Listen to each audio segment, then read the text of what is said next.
Seorang mahasiswa saudara menjadi korban pengeroyokan dan penikaman di Kabupaten Muna, Sulawesi Tenggara. Aksi penganiayaan ini terekam kamera dan viral di media sosial. Rekaman video pengeroyokan ini viral di media sosial. Korban pengeroyokan seorang mahasiswa dan terjadi di depan SMA 1 Raha, Kabupaten Muna, Sulawesi Tenggara. Tak hanya dikeroyok, korban juga ditikam. Peristiwa ini terjadi 15 November 2025 lalu. Korban yang berhasil menyelamatkan diri melaporkan kasus ini ke polisi. 2 dari 4 pelaku ditangkap, sementara 2 lainnya masih buron.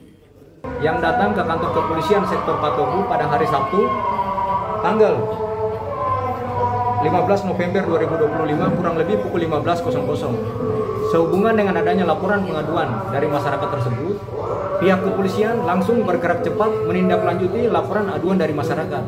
Yang mana pada saat itu pihak kepolisian turun ke TKP, kemudian mengamankan 2 orang pelaku beserta barang bukti yang dilakukan oleh pelaku pada saat berada di TKP.